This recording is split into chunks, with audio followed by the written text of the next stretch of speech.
خلق الإنسان من علق اقرأ وربك الأكرم الذي علم بالقلم علم الإنسان ما لم يعلم.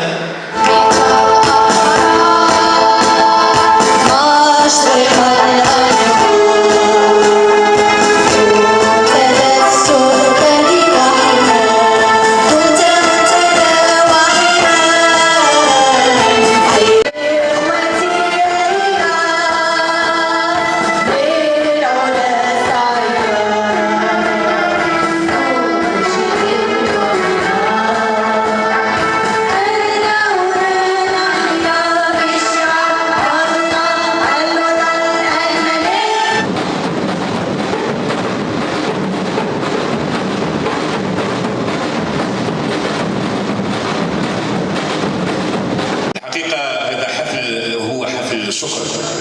ما دمتم انتم هنا تنشكركم انتم في عوض ما نعطيكم ورقه حنا كنشكركم على بانكم حاضرين، وكنشكركم على انكم عندكم غيره على هذه المدينه.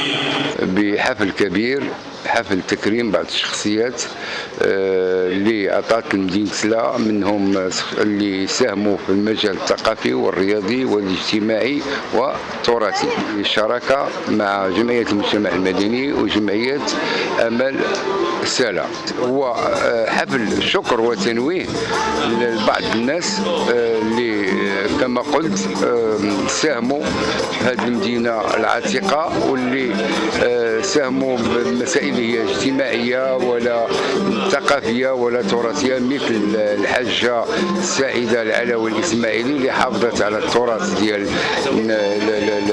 الحضارة النسائية السلاوية. صفحة سلا مدينتي ليست تعد هي أول صفحة بالنسبة للمدينة، واللي عندها مصداقية كبيرة، اللي غادي نقوموا كذلك بتكريمها. الناس ديال العمال ديال النظافة من المريصة ومن تابريكت، شكر وعرفان لهم على مجهوداتهم الجبارة التي يقومون بها ليلة نهار.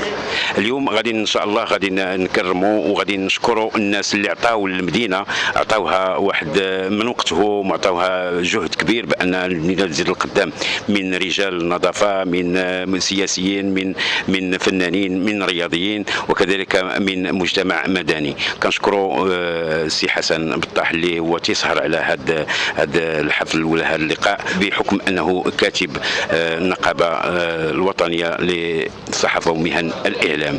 كنشكروا كذلك جميع الصحفيين والاعلاميين المتواجدين من اجل تغطيه هذا الحدث اللي هو حدث فريد من نوعه بمدينه سلا، وشكرا. هو نشاط يعني متميز نظرا لانه كيحتفي بالشخصيات المؤثره طيله سنه 2022، وحنا يعني جد سعداء داخل جمعيه امل سلا اننا نكونوا جزء من هذا النشاط هذا اللي كيعطي يعني ذاك الطاقه الايجابيه للشخصيات على انها تبدع، وبان سلا دائما تكون في الرياده ودائما تكون في المقدمه. بصراحه بديره جد طيبه تشرف عليها النقابه الوطنيه للصحافه ومهن الاعلام. بديره طالما انتظرتها يعني الساكنه السلويه، وانتظرتها مجموعه من الفعاليات من اجل عرض الاعتبار لمجموعه من الشخصيات، وشخصيات اللي اشتغلت يعني نقدروا نقولوا وراء الكواليس، يعني داخل الكواليس لسنوات، وكانت دائما يعني تنقاب نفسها عن يعني البروز او اظهار ما هو او الاعمال التي يشتغلون عليها. اذا شكرا مره اخرى للنقابه الوطنيه للصحافه ومهن الاعلام على هذه المبادره الطيبه، ونتمنى التوفيق ان شاء الله لجميع الفعاليات، وشكرا للجميع.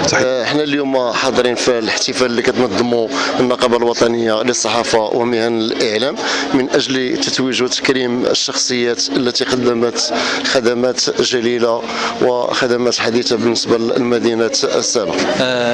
نيابه وعن اطر واداريين وتقنيين شركه سلانور، كنوجه واحد التحيه خاصه للنقابه الوطنيه للصحافه ومهن المجتمع المدني على هذا التكريم هذا، وهذا دليل على عرفان وكل ما تقوم به شركه سلانور في مجال الاناره العموميه.